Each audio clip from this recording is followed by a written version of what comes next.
საკმარისია და ამერიდან უფრო მეტად იმას ვიზამ რა ქვია. წავიკითხავ ტექსტს, ვიდრე მაშინ ჩავხტავ რაღაცებს, ოკეი? ეხლა ბებიაჩემის კრახმალზე დამაზახარია. არა, ასოციაციებზე რატო დაგიწყეთ ლაპარაკი მე როდესაც მაქსიმალ ტექსტებზე გადავალ, იქ ვამბობ ასოციაცია. Чем რეალურად ასოციაციებში ცხოვრობთ.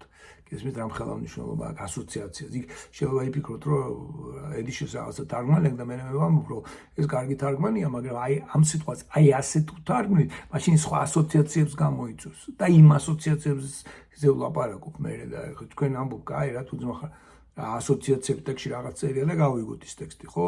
მართალი ხართ, ეგრე არის, მაგრამ ჩვენთვის ასოციაციებს ძალიან დიდი მნიშვნელობა აქვს. რეალურად ჩვენ ამ ასოციაციების სამყაროში ვცხოვრობთ. თუ სიმართლე გინდათ. ალექსეევმა სწორედ ეს გაგება შეიტანა ადოლფ რაინახის ეიდოსის ფენომენოლოგიურ ცნებაში. ესე იგი, ფენომენოლოგიური ცნება რას ნიშნავს, იცი რომ ფენომენოლოგიას უნდა რომ მეცნიერული ფილოსოფია გაეკეთებინა. ესე იგი, როგორ რაღაცა, აი ფილოსოფიურად ისეთი რაღაცები აღმოვაჩინოთ, რომელზეც შემდეგ ჩვენ ავაგებთ მეცნიერებას და ის ისეთი იქნება ზუსტად ფილოსოფია მაინც აი ამ წარმოსახვებზეა, ამ ასოციაციებზეა, რაღაცებზეა, ხო? და ყოველთვის ირეალურ სამყაროში გადავდივართ რა, ყოველთვის არა იქ სადაც ვართ, არამედ რაღაც ჩვენ მიერ ასოცირებულ რეალობებში მუდამ ტრიალებთ, ამიტომ ნებისმიერი მეცნიერება ყოველთვის ხოლმე არის გარკვეული დაშვებების, ვარაუდების და გარკვეული პირობითობა ახასიათებს. ხო და ჰუსერლს უნდა რომ აი ესე გააკეთე, აი დაახლოებით ეს კანტია, იმიტომ თავის თავს ამას მედიტაციები და გესხარი ის რაც დეკარტეს უნდოდა. ესე იგი რაღაცა პირველი საწყისი ვიპოვო, სადაც მე ფეხს დავაბიჯებ, დავდგები მყარად.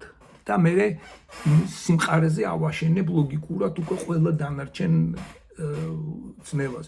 იმიტომ რომ პირველი სიმყარე სულ გაგირგის და მე ნუ თანამედროვე ფილოსოფია უკვე ამბობს, რომ პირველი სიმყარე არასდროს არ გვექნა. არქიმედეს, აი ზუსტად იქ პრობლემა არის რა. არქიმედემ რო თქვა, რომ მომეცით საყრდენი წერტილი და დედამიწას ბერკეტით გადავაბრუნე. მაგრამ აი სად არის დედამიწის გარეთ ის წერტილი, სადაც მე შემიძლია მივიდე და ის მყარად დებს და მე პროსო ბერკეტის ზომას გავზომავ, ძალას იქ გავზომავ და გადავატრიალებ. მყელიებო რა მაგას დედამიწა მაშინ ხომ?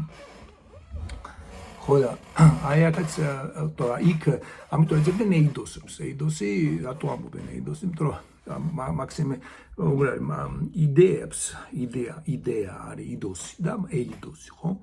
იდეა ეიდოსი არის ის რასაც ფორმა რა, ის რასაც არისტოტელე ეძახის და იდეა არის რასაც პლატონი ეძახის. ესე იგი, პლატონის იდეები ხდება არისტოტელესთან ეიდოსები რა. ესე მაგრამ ორივე ერთი იგივეა. იდოს არის შეხედულებასაც ნიშნავს და ხედვგაგება არის რა. ხედვგაგება, იდოს არის ხედვგაგე. იდეა მაგას ხედვგაგებული მაგას. ესე იგი, რაღაცას ხედავ და ვიდან რასაც ხედავ ის მესმის. შეხედე და გაიგე, ხო? შეადევნე. ოკეი. ხო, რაინახი იდოსი ადოლფ Cum es Adolf Reich რატომ მომხდ, იმიტომ რომ ეს უკვე ციკშია Adolf Reich ითვლება სწორედ ფენომენოლოგიურ სამართლის ფილოსოფიის დიდ მამად. Რაინახისათვის ეიდოსის სოციალურად წარმოქმნილი აპრიორული ღირებულებაა, დება, ხო? და დებულება. დებულება რა არის? რაღაცას რო დადებ და მე იმ რაღაცას დადებულზე ყველაფერს დამჩნევ დადებ, გაგება.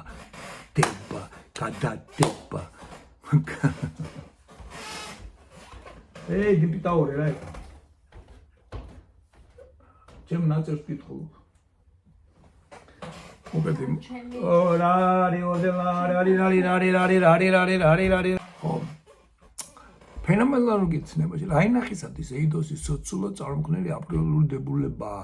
სოციუმში წინასწარ ნაპოვნი ცნებები, მათ შორის სამართლებრივი ცნობებიც თავისთავად არსებობენ, მიუხედავად იმისა, ადამიანები მას გაიგებენ თუ არა. ოკეი. ეს აგერ. გადავიტანოთ. ოკეი. აი როგორც ხეები არსებობენ, ქვა არსებობს, რაღაც არსებობს, რაღაცები არსებობენ, თავისთავად არსებობენ და ის თავისთავად რაც არსებობს მე აი მაგალითად მე ხედავ თუ არა გარეთ ხა ხედ გას თუ არ დგას ან ჩემი ზუზუსა დადის იქ მე ხო ვერ ხედავ მაგრამ ის მაინც ყოდა დღეში ხა ტურები დადიან შეიძლება კიდე რაღაც ცხოველი ის რომელიც მე არ ვიცი მაგრამ ახლა მე არ ვიცი განა არ არის ის არის ხო ხა თუ ჩვენ საგნებს ვაწარმოებთ ნოკანტიანურად ხო ჩვენ როცა ვიგებთ მას ესე იგი მე ახლა ტურა არ ვიცი რომ არის თუ არ არის ის არ არსებობს და ხოლმე მაშინ არსებობს მე მისკენ მივიხედავ ხო და ნუ აი ეს ფენომენოლოგია ეძებდნენ ამ აპრიორულ გიმთავით დებულებებს და ესე დებულება მაგალითად მე რაღაცა შენ შეკვირდები ხო აი მოგიტან კიტრს ხო და მე უკვე ის გაფორმდა როგორც იურ სამართლებრივი პასუხისმგებლობა ვალდებულება მე ამას შევასრულებ არ შევასრულებ რაღაც მაგრამ ეს ვალდებულება უკვე წარმოიშვა ისე რომ მე არც ფიქრობდი რომ ეს რაღაც სამართლებრივი დებულების ხარისხში მაგრამ სამართალი ჩდება მიწუში მას რა არის სამართლიანობა ხო ზემე შენ გითხარი რაღაცა მე ეს უნდა შევასრულო და ეს უკვე თავისთავად აარსებობს მე აქ სამართალი მინდა და შემომეტან თუ არ მინდა და შემომეტან გამეჩინა რამე კონცეფტი არ მინდა გამეჩინა რამე კონცეფტი просто გითხარი ვაშს და გადაგაგდებ მე ვაშს არ მოგიტან რა მაგრამ სამართლებრივად მე უკვე გაჩნდა უკვე რაღაცა სამართლიანობის როგორი გააგება რომ აი ეს არის სოციალურად წარმოიშობა. ესე იგი, სამართლიანობა ეს რაღაცა კარგული კონცეფტები, ისე როგორც მორალური კონცეფტები, სოციუმში ურთიერთობის დროს წარმოიშობა. ესე იგი, ჩვენ რომ ვამბობთ, რომ საგანი წარმოიშობა, როდესაც მე მას ვიგებ, ის ამბობს, რომ შენ გაიგებ თუ არ გაიგებ, ეს არის ნეოკანტიანული, ხოლო ფენომენოლოგიები ამბობენ, რომ შენ გაიგებ თუ არ გაიგებ, გესმის თუ არ გესმის, სამართლებრივი შეხვედი, ან სამართლებრივი ცნება, სამართლებრივი მოვლენა აწარმოე, ის მაინც არსებობს, შენ გადამოგიდა გესმის თუ არ გესმის, უკვე. იმიტომ ის სოციალურ მოვლენა ის შენ პირად დაგმაზე არ არის. საერთოდ ეს ორი რაღაც ერთმანეთს არ გამორიცხავს ცხადია და ერთი და იგივე რაღაც სხვადასხვა ტერმინებში და სხვადასხვა მიმართულებით და განცნობებში იხსნება რა ეს ერთი და იგივე მოვლენა. უბრალოდ რომელი მეთოდით წახვალ იმ მეთოდით აი მიმატება გამოკლება რომ არის და ჩვენ რო ვამატებთ და ვაკლებთ აი თქვენ ნახოთ რომ მაგალითად ჩვენ როგორც ვამატებთ ან ყოფთ მრავალნიშნად ციფრებს და რიცხვებს მეთოდი როგორც გვაქვს რა რაღაც 327 მე ხაზებს გავაკეთებთ გავყოთ 15-ზე და მე ვწერთ ხო ეს არ აკეთებენ მაგალითად ჩემი შვილები აქ ამერიკაში ჩინელები კიდევ სხვანაირად და ესე მეთოდი შეიძლება რომელი იყოს როგორ უნდა გავყოთ და შედეგი შეიძლება ერთნაირი მივიღოთ მაგრამ მეთოდი იქნება სხვანაირი სხვადასხვა მეთოდით ერთ შედეგზე გადახარ მაგრამ მეთოდს მაინც მნიშვნელობა აქვს იმისა მაგალითად მე რომ ამას გავაკეთებ ბავშვი უფრო ამას სწრაფად ითვისებს და ადვილად ისევ მე უფრო სწრაფად ჩავატარებ ამ გაყოფის ოპერაციას და უფრო ეფექტური ვიქნები თუ ამერიკული მეთოდით თუ ჩინური მეთოდით რომელიც უფრო ეფექტური იქნება რა ვიღაც ვაში კალკულატორს აიღებს და სხვა მეთოდით გამოთვლებს ხო და ის კალკულატორი გაკეთებული უფრო ზუსტი უფრო ის მეთოდსაც გააჩნია პრინციპში რომელიც ფილოსოფიური მეთოდით მიდიხარ მაგრამ თუ ბოლომდე მიხვედი, მაშინ ეს უბრალოდ სხვადასხვა გზებია ერთი ჭეშმარიტების აღმოსაჩენად, მაგრამ მე საბოლოო ჯამში მივხვდით, რომ ბოლო ის საბოლოო ჭეშმარიტება არც არსებობს და რაც სახეზე გვჭება ეს მეთოდებია. უკვე როგორ ვაწარმოებთ ეს სწრაფად და არასწრაფად და რამდენად გვერდითა მოვლენები აქვს და არ აქვს მოვლენები. აი ესეთი სამყაროა რა, როგორც სამყარო ჩვენ ცხოვრობ. ხო, სწორედ ამ იმთავითვე მოცემული ეიდოსებს, ფორმაიდებს, ძენს ალექსევი მუდამ გადახალისებადი საღვთო ლოგოსის გაგებას. ეგ ამოჩენია. ერთის შეხედვით, ბიჭო, როგორ არის მე რო წერ ხალხმა და ჯამაათნო. იმ მომენტში ვაზრუნდი და ვეღარ მინდა ვასუებს რა ზოგი ჩემ თითი იქ ხდება აქ ხდება ხა ზოგჯერ ერთ კლავიშზე ვწერ ზოგჯერ მეორე კიბორდზე ვწერ და ხან ფშილი გზელი გაგდა მეორეგან და მე შეესწრებს უშუცერის ესე თავში მაგ აზრი და იმას კი არ ვწერ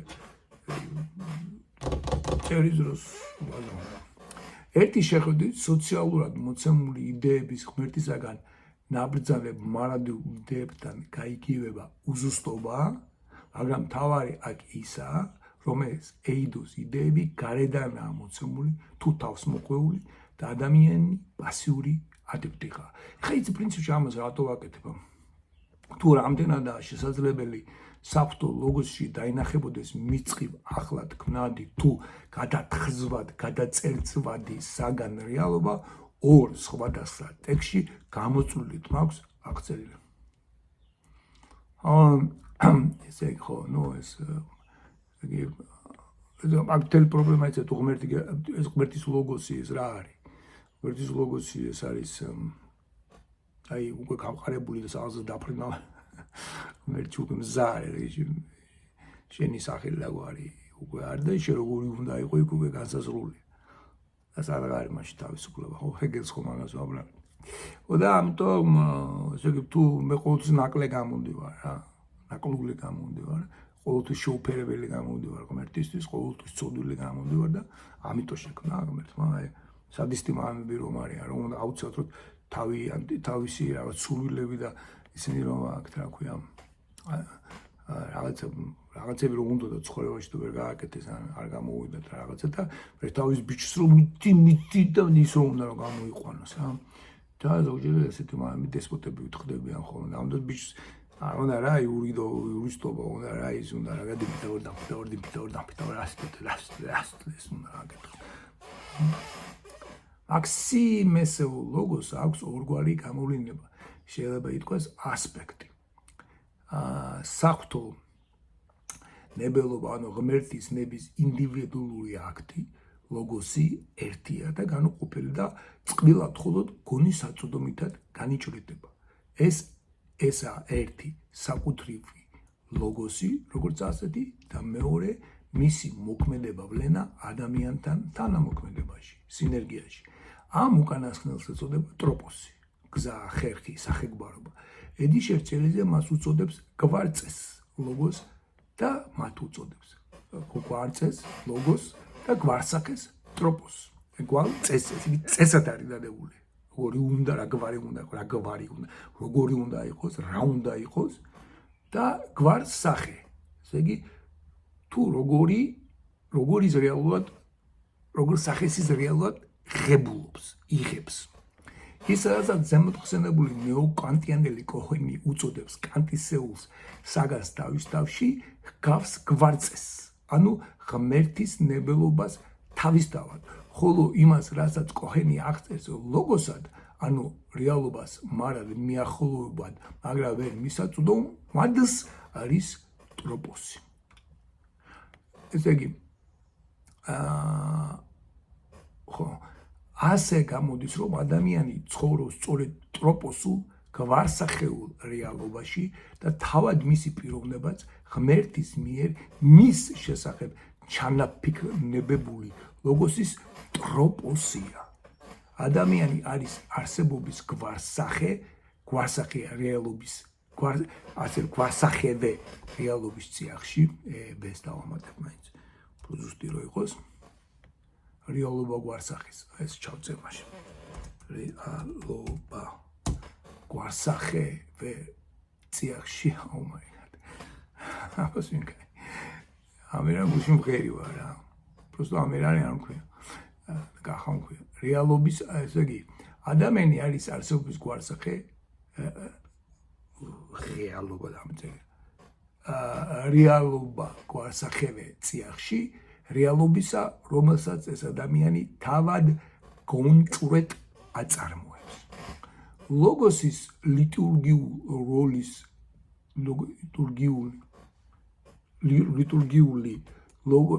ლოგოსის ლიტურგიული როლის ერთ-ერთ ასპექტად დანახულია დაინახება სიმბოლოც ამ საკითხთან მიმართებაში ასევე საინტერესო და აქ საჭიროც იქნებოდა კოჰენის მოწაფის ერნსტ კასისერის ნეოკანტიანელობის თავისებური ინტერპრეტაცია ალექსეევის მსგავსი მიმართულებით. ოკეი, 15 წუთი საკმარისი.